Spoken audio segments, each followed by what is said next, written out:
I am unashamed. What about you? What is it, October the 26th? According to my calendar, yes, it's October the 26th. I'm glad I came here today. So October the 26th, Jason, you realize that on November the 20th, that's 24 days, duck season officially begins. So I've looked at our hole. It's a little wet from teal season, but not a lot of water there. So when's the zero? I've got the pumps sitting there. I wouldn't pump it. Yeah, with 250 gallons of diesel and a tank beside it. I'll monitor that. It is unusually dry for Louisiana this time of year. Pretty dry. But I think our best years have been on dry years, so I'm happy about that. Me too. My biggest problem about the upcoming duck season is I didn't even know we were still in October. I didn't know what day it was. I'm glad. That's why I brought it up. Yeah. Well, I appreciate that. You're at when you get about midway, you're in your you 50 yet? No, Phil, I'm 40. 40? 46. 46. Yeah. Is that true? No, it's not true. He's 52. Are you kidding? 52. Jace, you are 52 years old, man. And my wife wonders why I have trouble keeping up with special occasions. I mean, in our family, no big deal. Well, look, next year Willie will be 50, so then 3 of your sons will be over 50. Good. Nice. What I was going to say is, and I'm closer to 60. Back to the situation. Used to, I'll just do what I want to do. But now, since you're in your 50s, you're able to put in your 2 cents worth. Yeah. How far in advance would you like to have water on the duck hole? And figure out what you had for breakfast this morning.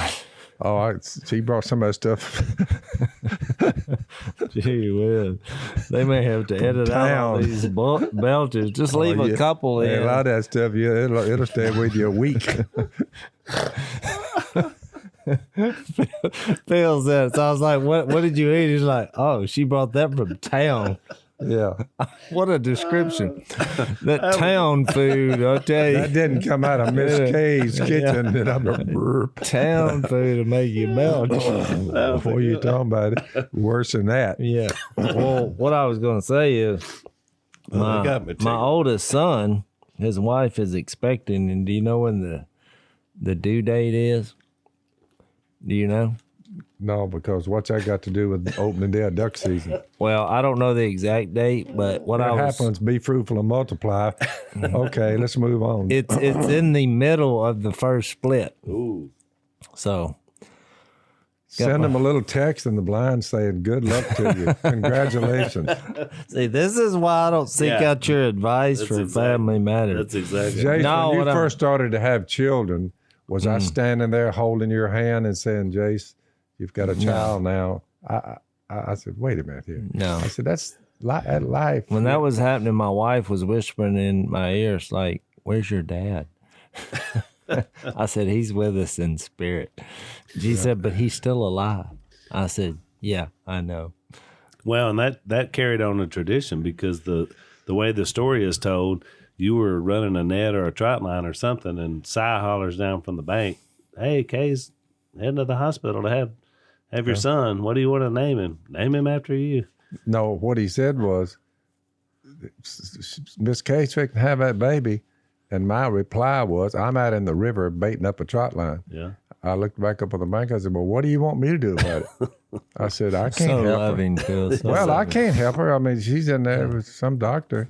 So I sent some he frustration. said, what do you want to name him? I said, name him after you. So he tore out of there, and said, Jason Silas. Jason Silas he is. So what I'm hoping is a hunt opening weekend, and we have a good hunt. Because, that... Is it open on the 20th? Yeah. And then I get the call on like the 23rd or something, and I go up there and we'll have Thanksgiving up there probably.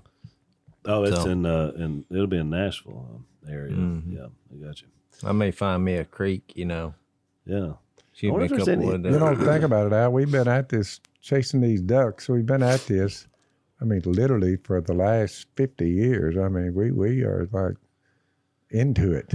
Oh yeah. It's It's a big event around here. Well, and the evolution of it has been amazing because when we first moved down here, we obviously had nothing. I mean, you were just coming out of the world, and we were, we were able to get our place down here, which was 7 acres, which has always been special to all of us because me and Jace grew up there. But, so we public hunted. I mean, we hunted creeks and the river and wherever we could hunt for so many years. Well, back then you could hunt property that wasn't yours. It didn't seem like that big a deal. Yeah. But now It's that's really out. tough, right? Yeah, That's you exactly can't right. do Well, that. they passed a new law. Now the landowner owns from the ground to the heavens. There's an invisible line there, your property line. So if water floods everything, if somebody can get on your normally dry ground, now it's all water. Because in the old days, you could hunt it. If you went by a navigable waterway into it. Yeah, they changed that. Yeah, okay. Well, they should have changed it because I remember hunting. I could see the man's house over there. I was the flood year. You know, That's right. he come out there. Was like, "What are you doing?" I was like, "Check the law and get back with me." Yeah, I remember old farmer one time. Me and Bill hunting down the river. We found that little old cypress pond down there, but he owned all the land around it. But we were going off the navigable waterways, but then we didn't know there was a law that if you owned everything around it, you couldn't. Well, that's the law they changed. You couldn't step foot on it, but you could still hunt out of your boat. Right. So, but we shoot. Oh, y'all were getting out of your boat. Well, we shot a duck and it fell on the bank. Oh, well, that's when you get a dog. Well, we didn't have a dog. Jace, I mentioned at the beginning, we were poor. We couldn't afford So, a dog. Jace, I know you love hunting dogs, so you have a choice. Either Mimi, the little female, starts hunting with us, or Drew, one of my cousins over in Caddo Parish. We got old Drew. It rhymes with blue. So is Drew Drew is a person? Drew's my dog. Oh, okay. Two You said it was dogs. your cousin. I just 2 dogs have been trained by We're expert going to trainers. dog or a Well, I person. got Biggin. I'll take the If person. Biggin's better than your dogs, let's take Biggin. Yeah, we left Biggin out of the choices. Well, We'll try one of them the first day if we want to. We don't have time. yeah. I'd say have a little trial to see who does what. Yeah, that's what we'll do. little We'll have a dog. It'll off. be the So when would you like to see? It's October 26th. We haven't started pumping and there's been no rain. It's think been if dry. it don't rain in the next 5 days, I would put water on. I start putting water on. November 1st. That's what November I said. 1st. I'll fire it up. November 1st. Water's coming. And We'll see what this rain does tomorrow. It's supposed to rain 100%, so we'll see. so speaking of November, since we're here, Lisa and I are going to be in Lodi, California on November 4th, and Stockton, California, November 5th. So you can go to our website to get details. For Back in Lodi again. Back in Lodi. And then we're going to be in Austin, Texas, speaking on November 9th. Actually in Burnett, Texas. I got some we found friends down there. I'll tell them you're coming. So it's I had to mention it on here because I told y'all last time I was in Massachusetts, the guy comes up, he said, "Yeah, I just heard on the podcast today. I'm like 3 days behind, and here I am." I was like, "Well, good." And so I met a lot of people that listen to us. I mean, they're all over the places. California, Massachusetts, everywhere. I usually don't publicize where I'm gonna be, Yeah, but you like to go under the radar. no, it's because they're packed. So, like, where you gonna sit? Well, I never know if it's been sold out or not, but if we're going to be there, so if you can get in. Yeah, I mean, I did that one time, and everybody, Yeah, right. they showed up. It's like, what'd you announce it for? Yeah. I was like, well, I thought we might want them to come. They were like, no, that's why we didn't want you to announce it, because they might come. So it was kind of a weird. We don't have enough. You're in an awkward position. Well, right. So you got to be careful, I guess, with that. I guess But so. I mean, in California, look, I say more the merrier. Exactly right. Oh man, we were out there a few months ago, and man, it was a fantastic crowd. I mean, they were so excited to be there, and of course, they've been such locked down. There was the first time they'd had a gathering in over a year and a half in that county. Was the one we were at. So it was packed. Well, I've told you, it's the big cities that give a lot of the rural areas. I mean, when we did that event there, the little tour, Phil, in California, it was awesome. We duck hunted there. Oh, yeah. That's why I was telling y'all when I was in Greece, I think that's why these politicians are after this socialistic agenda. It's because I saw what happened there. It shut down the rural areas. Whatever they did, there's nobody out there. It's ghost towns. So, and you know that the big urban cities tend to lean to the left, and then the rural areas lean right. Well, I'm looking at a country where they weeded out the rural areas. There are no rural areas. It's a sad day. So I thought, well, maybe that's what's pushing that agenda, because No they've doubt seen about it. other countries do that, and they think, well, if we just get rid of all the rural areas, then we could win every year. Well, what's interesting is what's the big lie about it in our, cultural politics is that these people will claim they're for the middle class, they're for these families that are out in these, but they're not. This is a big fat lie. Yeah. If you're pushing socialism or you're heading down that direction, you don't care about middle class people. No. In any of these Rust Belt states, you're only interested in the big cities because that's the people that are voting for you. So you're right. I mean, I'm like, that movie. I've been to a town like when Phil says that. Big towns make me nervous. Yeah. I like to see woods and water and live off the land. And if you want a garden, plant it. You can't have a garden in these big cities. Unless you're like the one I saw in Taiwan. They had a bunch of taxis they couldn't use because of the pandemic. So it's like a field full of taxi cabs. And so they had planted gardens on top of all the taxi cabs. It was like a square top garden. So it was like taxi cabs and then the gardens on top of the taxi cabs. I thought, man, that's recycling at its Sounds best. like there. something out of a Mad Max movie. It looked like something out of a Mad Max movie, which is kind of crazy. Y'all ready to get back into Matthew? Well, I think we left off in 15, but you got to remember in Matthew 5, I think he set the precedent for dealing with the Pharisees and the teachers of the law. They had this issue come up about they're not washing their hands, and then he boldly and sternly got down into their hearts and how you think and make decisions.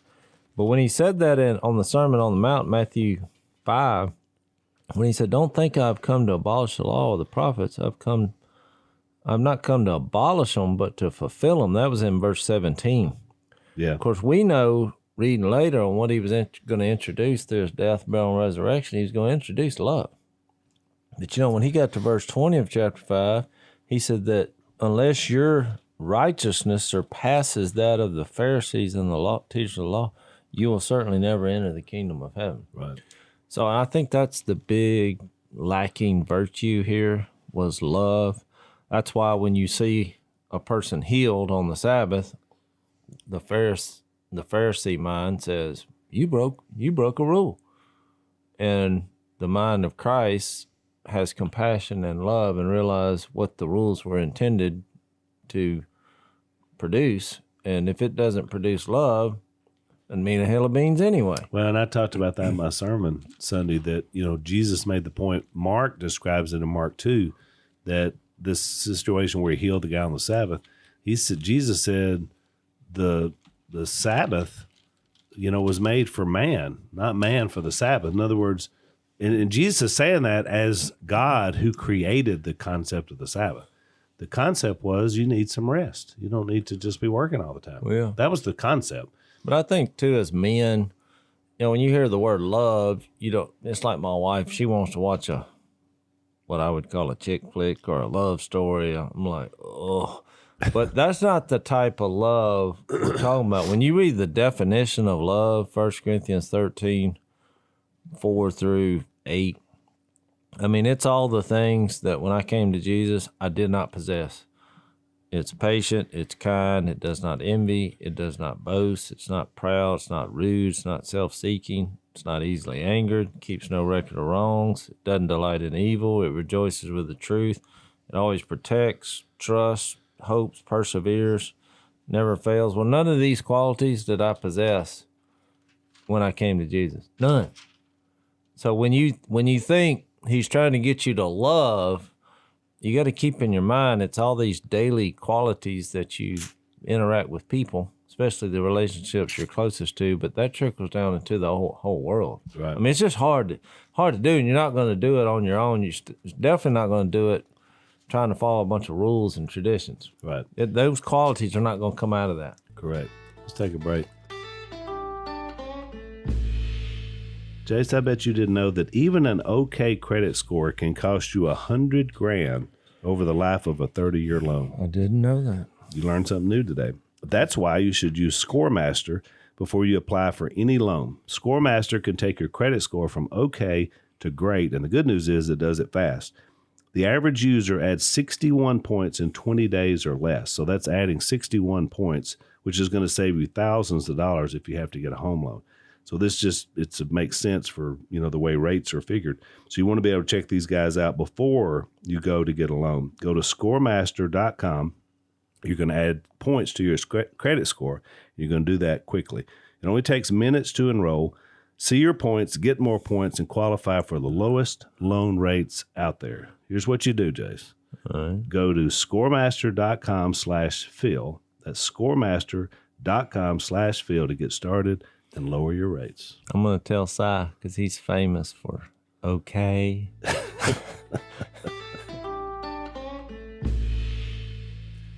And I think at the core of it, Jace, the whole problem with the disbelief was if you really believed he was who he said he was, then whatever he said, whether that differed with your understanding of law or anything else, you would say, oh, okay, I got it.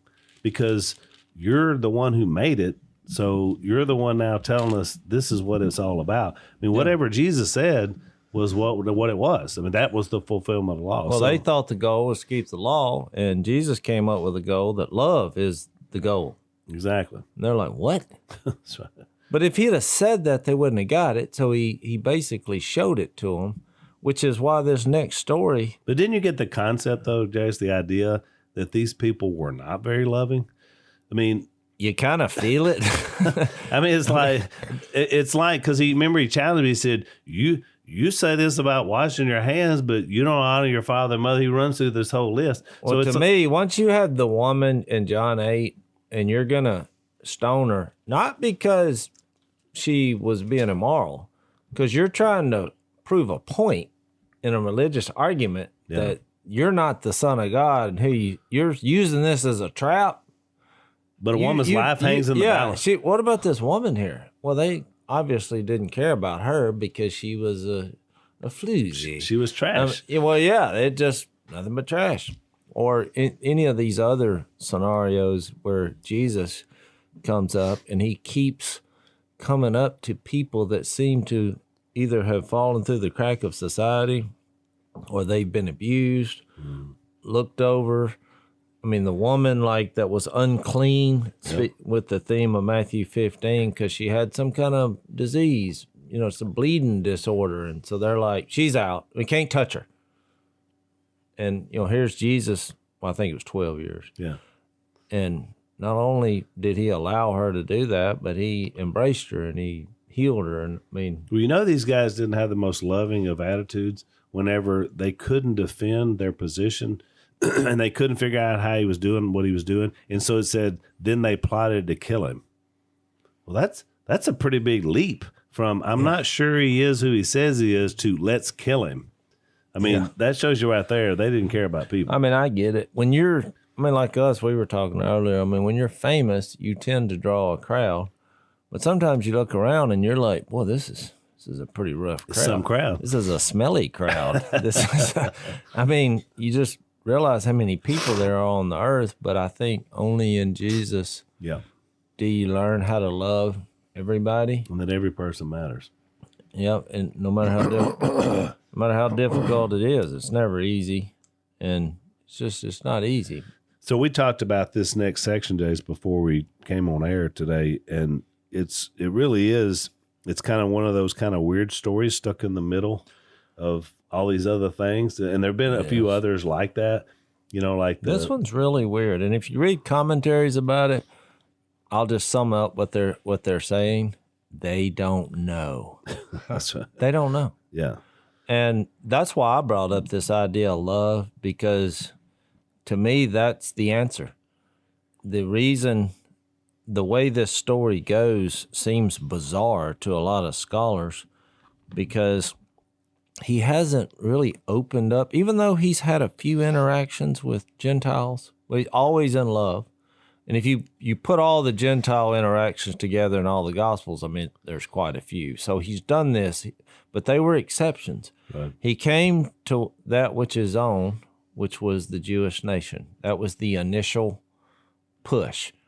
But then later we know that he was going to open this up for everybody when the Holy Spirit was poured out. I mean, he died for everybody, Jew or Gentile, and he brings all people together no matter race, creed, color, whatever you want to, difference you want to gender. No favoritism. No favoritism. But the way the story went, he left that place and he withdrew to the region of Tyre and Sidon, which is very unusual because I think there's only 2 or 3 other times that he left the Jewish-controlled land. Right. So now why he does that here, he obviously wanted to do this to make a point. So that makes me feel like this is more purposeful than it seems. Well, and I think because Matthew is putting together what goes in what order. And he had just come off talking about how the Pharisees were talking about, you know, if your hands are unclean, that makes you unclean by what you eat. And Jesus kept talking about the heart. So maybe Matthew put this particular story here in response to that. I don't know. Maybe, but I mean, this is a long ways to go no matter where it was placed. Right. I mean, when you do the math on how far this was way away from anywhere he normally traveled. But he had been under a lot of attack, too. Yeah. So, you know what I'm saying? Like, remember we'd said every time he faces, now they're complaining, they're griping. So all that may play into this. Which is so crazy about his character because most people, when they become a king in people's eyes, they enjoy that. You just think about how we nickname people the king. I mean, there's a lot. You got the king of basketball, you know, LeBron James, he's the king of rock and roll, Elvis. I mean, everybody becomes a king at some point in whatever thing we're doing. But they like the attention and the being crowd. recognized. Yeah, I mean, they don't go off to where nobody knows except maybe for a couple of days. And they come back and like, hey, the king is back. But Jesus, he didn't want to be an earthly king. He didn't want that. That wasn't why he's here. Frivolous. Because we laugh at if people see us and they're, oh, we are famous and take a picture. Well, it's kind of embarrassing to us because we're, well, what are we? But we learn that, you know, I would hope from Jesus that earthly fame is one of the most fleeting things that you could, why pursue that?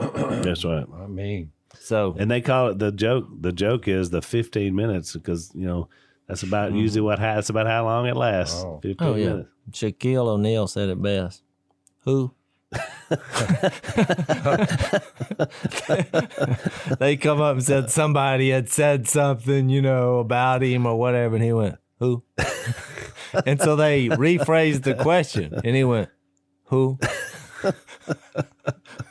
His point was, I don't know who that is, and I don't care. That's right. So, and Shaq is really a smart person too. That's seriously. He's after a while, everybody got it. He was saying, you may think he's bigger than he is, but I don't know who that is, and I don't care. I'm not answering that question. So, but you have to feel the same way about yourself. Right. I mean, where's that Romans says nobody should think of themselves more highly than they ought. That's usually the first verse I read at an event. Yeah. Of course, people laugh because they think I'm joking. I'm not joking. Because I'm thinking what I want you people to do right now, right off the bat, is lower your expectations. Because I'm standing here. That's right. You don't want high expectations. It's like seeing a movie that everybody says is great. You'll never like it. Because it was too much hype. Yeah, it's funny. You're right. Because anytime I stand before an audience, my feeling is not that, oh, it's about time you got me here. I'm thinking I'm super humbled to even have the opportunity to be standing in front of a group of people. I mean, there's nothing special about me. You know, I was humbled that someone asked me and said, hey, we're going to organize an event. Want you to come speak to us. Really? Like, really? You know, I mean, that's, I'll come. You know? Good point. Yeah. But I think Jesus showed that, you know, in the way he carried himself. I mean, he was a humble king. Hang on before you read that. Let's take a break. So one thing I think we can agree on from our study of Matthew and just our own experiences is that people are messy. You know, when you're working with folks, you're working with, you know, people that just have a lot of issues. And that's just human nature, right? I mean, that's what happens. That's why we're doing what we're doing on the podcast. So sometimes people have to be able to get some good advice and some good counsel. And one of our sponsors is a group called Faithful Counseling. And I really like these guys because they're opening up opportunity for people to find really good Christian counseling that may live in a place where they don't know where to find it, because it's not always easy to find. You know, our church has a, you know, counseling center associated with it, but a lot of places don't. So if you're having some issues and depression, stress, relationship stuff, these are folks that can help you, and they're available, you know, 24/7. 3,000 U.S. licensed therapists spread out across 50 states. They can really help you. It's available worldwide. You can do it, you know, on your phone, computer, whatever. It's secure, it's convenient, it's professional. So give these guys a shot. Faithfulcounseling.com/unashamed.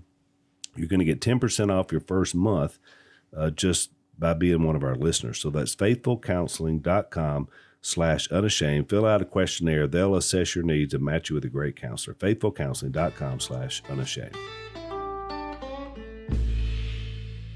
So he goes way off into the Gentile world, and a Canaanite woman from that vicinity came to him crying out, "Lord, Son of David," which is an ironic phrase to use because she's definitely read the Old Testament from the Jewish culture. She wouldn't have said "Son of David," but she also addressed him as Lord, which is what his whole mission to get his disciples That's right. to do, which they haven't done yet as a whole.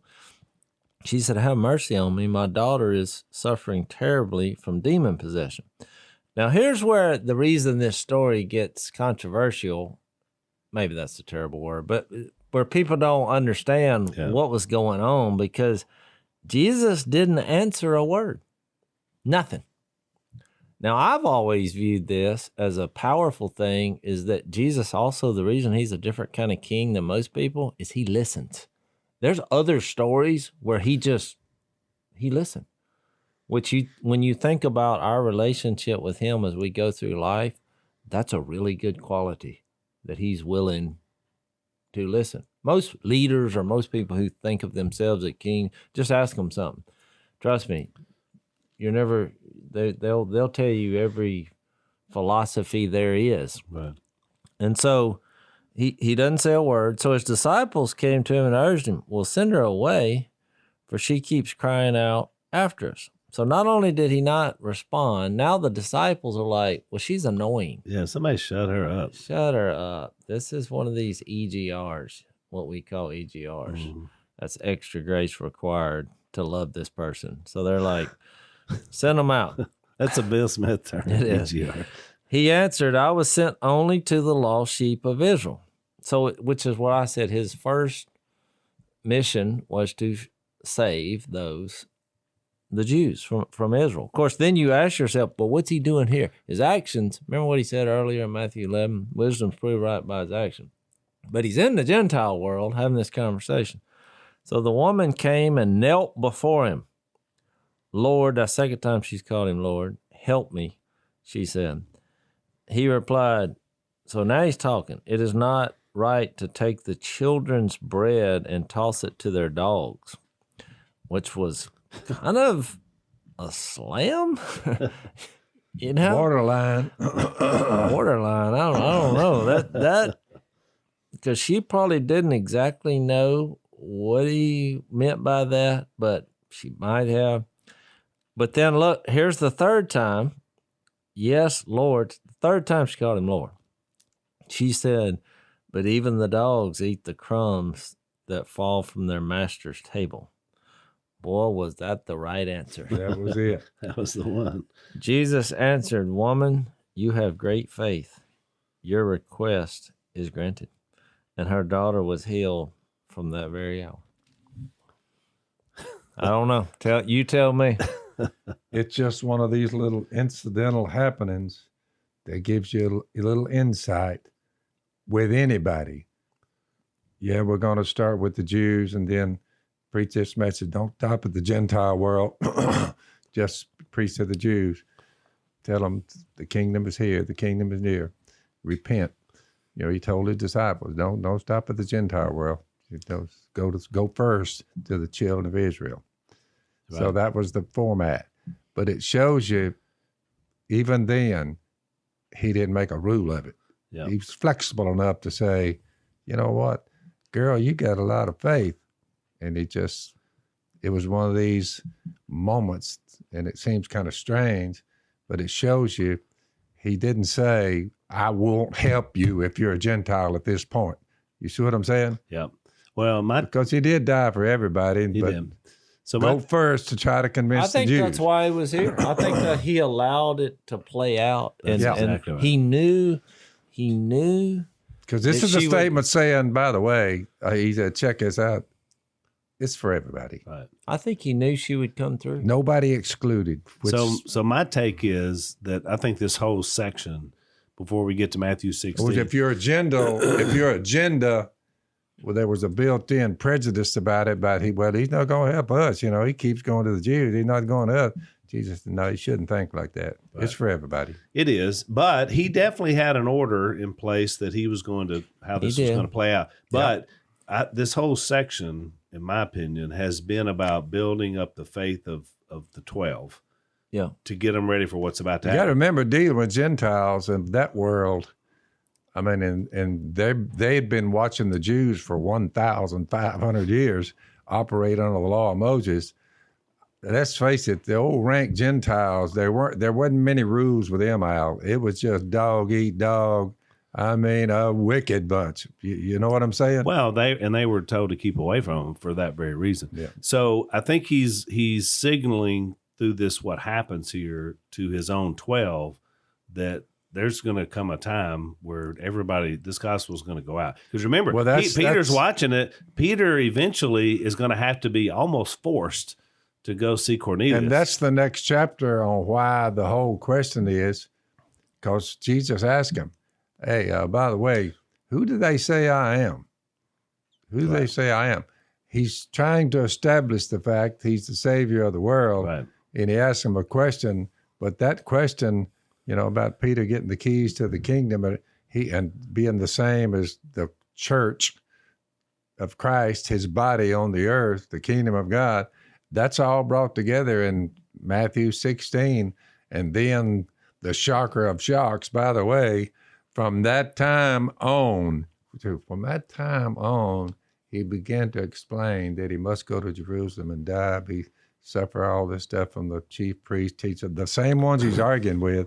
They're going to kill me, but 3 days I'll rise from the dead. So all that's leading up, and this girl just happened to be somebody out there in the middle of nowhere. But remember, he had just had the experience with the Pharisees where they questioned about the washing of your hands, and then they got offended and they left.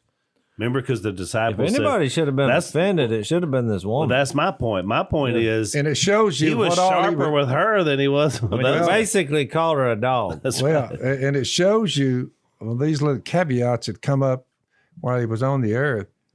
It shows you that he didn't have like an agenda that could not be broken. He was there for everybody. Yeah, I agree. I think there's something to be said about exceptions, but I think it was done in love. And I really think he knew she was so humble that she was unoffendable, which is a place we all need to be. Exactly. And just think if our world was unoffendable. Like this woman. She didn't take any, offense that he described her situation for what it was. He was being truthful. Yeah. I mean, these are splinter offs. These were, they had allowed terrible things. Yep. Idolatry. Just happenstance had to run up on this little girl. But this woman, she had a heart. She called, Jason's right. Matthew recorded it for a reason. She called him Lord 3 times. That was better than most had done up until this point. And took no offense and said, yeah, even the crumbs will be good for me. Yeah. I'm a dog, you're right, but I'll take the crumbs. And he's like, all right, this is the kind of heart I'm looking for, right?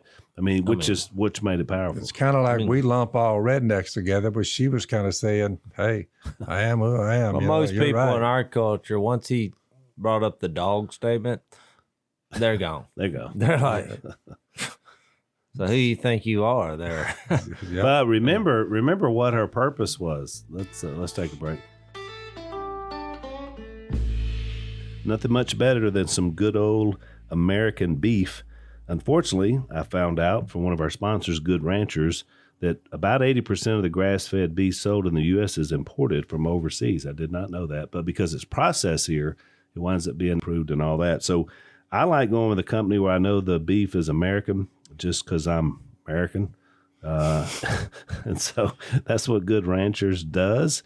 And they do it in a great, convenient way that also saves you some money, because you're going to get steakhouse quality at a price that every family can afford. They got T-bones, fillets, strips, gourmet burgers. They got better than organic chicken. Here's what you want to do. Check these guys out. Go to goodranchers.com. You can buy something from them there, or you can subscribe and save 20% off of each box of their meats. Subscribing brings the cost down to less than $5 a meal. So right now you get an additional $20 off and free express shipping if you go to goodranchers.com/Phil or use the code Phil at checkout. That's $20 off, free express shipping at goodranchers.com/Phil. Check them out. Her purpose was to get the demon out of her daughter. Exactly, which made her desperate. And I think that's the whole point here. You know, there has to be desperation and brokenness when you come to Jesus.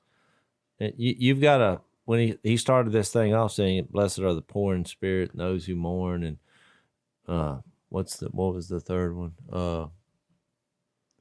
The meek. Yeah, the meek. Yeah. Well, all those qualities she's exhibiting. And those who hunger and thirst for righteousness. Well, her daughter has a demon here. She's doing those qualities. That's and right. it comes back to that. And guess what? It worked. Right. Yeah. I mean, That's right. and look, I don't take for granted that she called him Lord 3 times. I mean, when you get to the book of Corinthians and you say, what was the problem? I mean, I have Corinth on the brain because I was just there, and I saw all these statues. Plus, she's And basically saying, hey, I'll take the crumbs. well, right. You know? Well, right. But I saw these statues and I saw this when I read Corinthians, I'm like, I see the problem. But you got to remember, over 90 times in the book of 1 Corinthians, he brought up Jesus being Lord. Over 90. You say, what was their problem? I think they had a surrendering problem to the Lord. So I just think it's significant that 3 times she had that, Right. which is what Jesus was trying to accomplish, because the whole reason you get to the next chapter, which is kind of a pivotal chapter, when he's like, who do you say I am? Lord's a good answer. Right. The Son of God, you know? Right. Mm-hmm. And like I said, I think he's setting some precedent here in 2 ways. One is what people would view as an exception. If you're God, there's really no such thing as an exception, because you're going to do what you're going to do. So he decided to cast the demon out because this woman had great faith. Yeah. He's the Son of God. He can do whatever he wants to. He still had his plan in place about how he was going to go about it. And the plan went just like he said it was. It was mostly Jewish until then it was Gentiles. Yep. And it went out everywhere. And Jase mentioned before about the woman at the well. That was another instance where, she's in Samaria, which is another He region. didn't stop and say, well, I have to reach out to the Jews. And I mean, right now you're out. Right. I mean, no. It's just, And there had been others. You remember there was we had already looked at a centurion, remember, which was a Roman that he had healed his son. So there had been other exceptions along the way. Yep. But he still Well, I had think the these are general plan. love moments, That's right. and I think there are also moments you had to plant the seed that this is going to be for everybody. Right. So, which is why, because here his 12 are all Jews, and I think they were all Jews, right? Mm-hmm. The chosen 12, yeah. Yeah. So that's going to be a problem, because you're going to tend to gravitate toward your own. But I will you say, remember Peter not associating in Galatia? He wasn't he associating. struggled with it. Even And we would have had the same problem. right. That's I it. mean, I was He kind talking of about, gathered up his Jewish buddies and some of them Gentiles. I don't know, but this bunch. well, which is why I said I don't like big cities, but I just went to one for the love of humanity. But to say that I went there on a vacation, no. If I'd have gone on vacation, I'd never set foot in that city. I'd have been on the outskirts the whole time and would have had a way more wonderful time. Eating fish at the little fish restaurant. Well, I told him, I was like, look, if I ever come back, you know where to find me. I'll be down here on this beach. Where they had good fish. And I was going to look into getting a boat around here and go out there and catch my own fish. But, to show you that the disciples were understanding, you remember when at the end of John, he was right at the end and he was in the temples and, he was just another week or two from dying. And you remember there was a situation where some Gentiles came in and he's in the outer courts of the temple. So, they're really pressing their luck here. And he said, some Gentiles came, they wanted to see him, they wanted to hear him. But two of the disciples, I can't remember which two it was, they took the Gentiles to him. And I've always thought about that. Even then, they were starting to get it. Like, you know what? Maybe this is bigger than just us. You know? So, to me, you see those little moments of growth that got them where they needed to be. That's what I was going to bring up about this idea of referring to him as Lord. In Peter's first sermon, when he got down to verse 36, he said, God has made this Jesus whom you crucified both Lord and Christ. Now it's just understood at this point he's referring to him as Lord. And in the Corinthian letter, Paul, when he got to the end of 1 Corinthians 16, he said, if anyone does not love the Lord, a curse be on him, come, O Lord. And it's the same emphasis about recognizing him as Lord of all. Right. Yeah, which is really good. Yeah, because the next verse, the final verse in Corinthians says, my love to all of you in Christ Jesus, which, not only, it reminds me of that verse that says, God is in all and through all. And, I think that's Ephesians 4. But same principle. He's Lord of all. He loves everyone. That trickles down to us.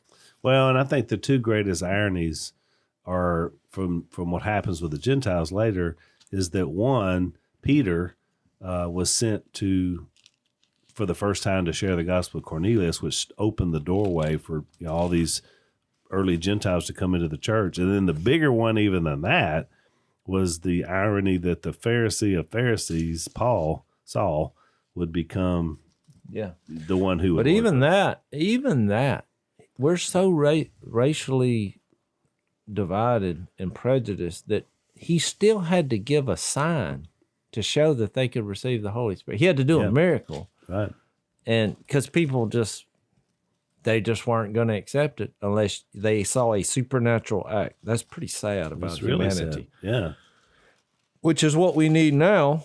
But you say, well, we have Jesus and the same mission is accomplished because once people experience Jesus, that's what tears down racial and prejudicial walls. That's what the world, they attack us, for being in Jesus, but that's what they fail to realize, that what they're trying to accomplish and trying to bring all races and cultures together, Jesus did perfectly, and he did it in love, which is what will make it last. Yeah, because all the other stuff won't last. Won't last. If you try to make it just about laws or about rights or about all the stuff that we've tried to make it, we're in as bad a shape today as we've been since the Civil War. It's almost, the world is like, it's like the idea of it is the mission. Yeah. That's all they talk about. Right. Everything is, we have to stop and take notice of our differences. Well, that's not success. No. That's a distraction. Right. When we reach a phase where those things are not noticed because of the greater unity in love, right. And I think Christ Jesus is the greatest example of that. That's when you've truly beaten it. That's right. Let's take our last break. Well, that's why I mentioned, Jason, my sermon Sunday, that division is the greatest way to have tyranny over people. If you can keep people divided in many, many areas where they can't unify in one voice, then a small number can control a large number because they're all splintered and divided. That's what the evil one, that's his tactic. I was just in a place where 22 different countries had come together in Jesus and, was there a week. And were we unified? Yes. We had all these countries who have actually warred against each other in the same room. Yeah. with me over in countries that typically Americans detest and abhor. Right. But we were all there for a common ground, and after a while, I didn't know where they were from because they were from different places. It didn't matter. And it didn't matter. Yeah. And now everybody knew I was from just because they tried to imitate me talking so slow and the Southern accents, Southern U.S. accents, they're a worldwide phenomenon. yeah. Have you noticed that? Because most people talk really fast, Mm-hmm. but we don't. Why is that? I don't know, but I know this. I would say like 2 sentences, and then my interpreter would say like a paragraph. And I'd say, "Hey, fella, are you adding to what I'm saying?" And he would, "Yes, but it's good." So you were just basically giving him sermon ideas. That's what was happening there. But he said, "Yeah, I mean, because I was trying to get the general idea of what you're saying." You know, the hardest thing for me, Jace, all the times I've spoken in other countries and cultures, is that I'm kind of a pop culture person. Like me mentioning Karen Sunday, we were talking about that in the sermon, and you and Missy not know what I was talking about. But that's kind of my style. But you go into another culture where you don't know anything about it, and when you're speaking to them, you don't know how to make any reference to anything like this. So I have to totally change my style of presentation. Well, you have to. Having Karina for a few years helped me because when we were You'd say stuff and she had no idea. Well, Al, I realized that I would say 80% of everything I say is some sort of idiom. That's right. Because it's just things you wouldn't think about. You're like, I'm up to here with this.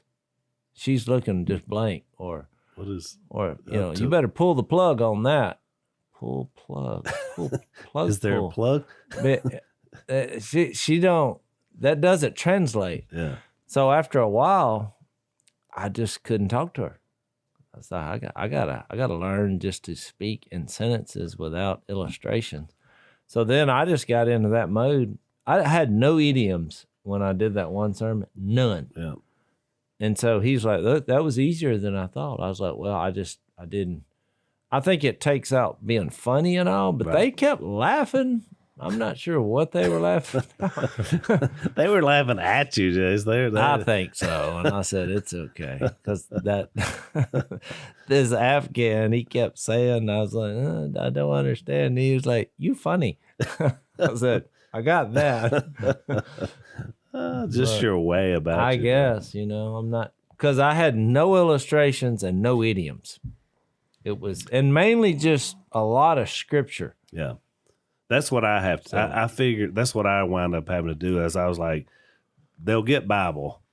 I just have to give it to them. But it's just out of my comfort zone because it's not usually the way I present. So and you have to over-explain. It's like when I asked the 3 questions. I went to Acts 17. We were in Athens, so I thought, why not? 3 questions. How'd you get here? But instead of just saying, how'd you get here? Because here may be up to the interpretation. Right. So I would say, how did you get on the earth? Yeah. What are you doing on the earth? Because you have to be specific, because here, like us, we hear with our ears and then we're here. Well, they have the same kind of problems in their language, and then he's trying to it's like, how many words are there for love in the Greek language? 5? 4 or 5? Yeah, about 5. So which one are we talking about? Because they're completely different.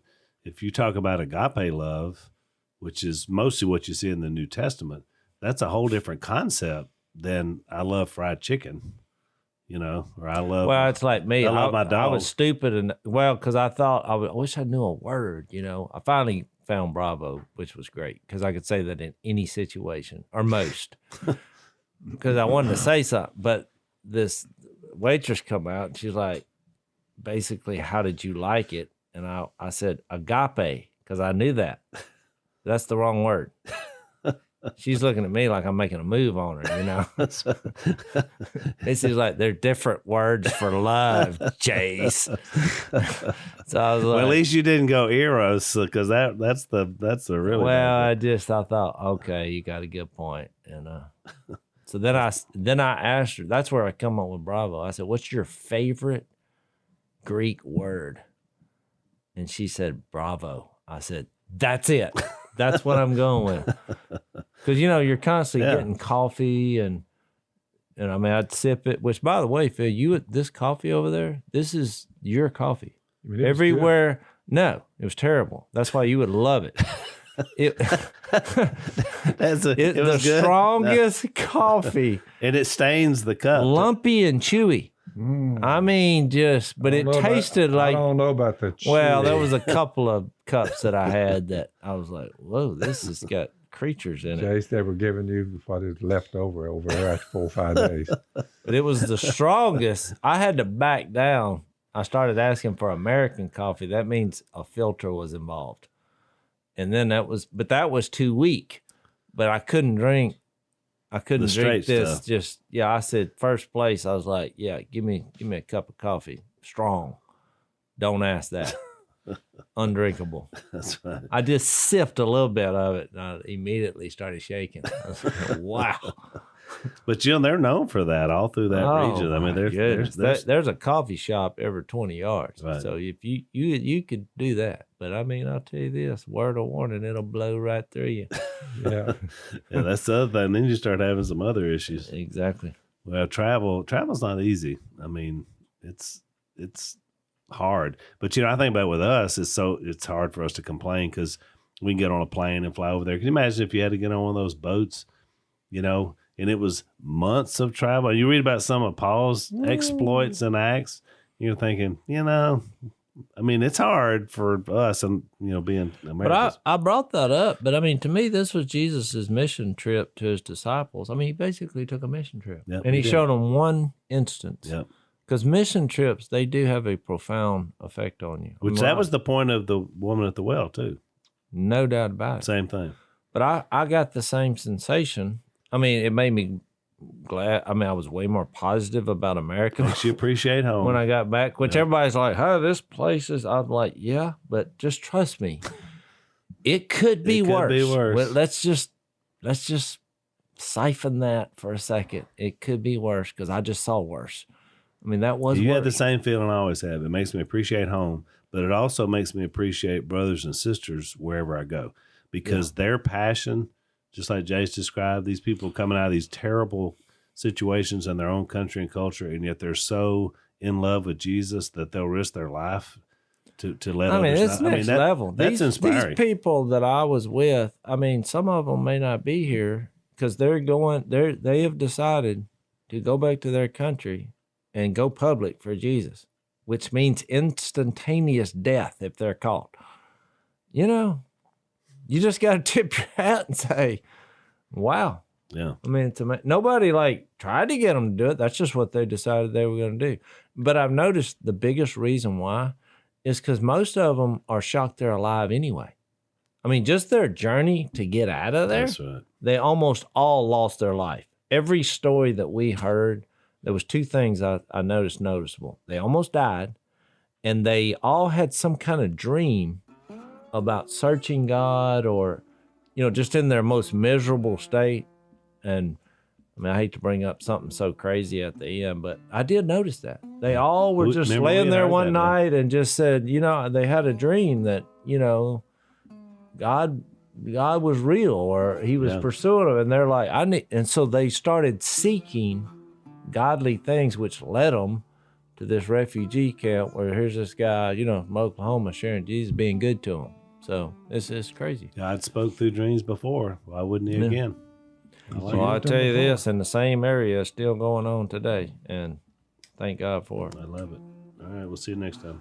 Thanks for listening to the Unashamed podcast. Help us out by rating us on iTunes. And don't miss an episode by subscribing on YouTube. And be sure to click that little bell to get notified about new episodes. And for even more content that you won't get anywhere else, subscribe to Blaze TV at blazetv.com/unashamed.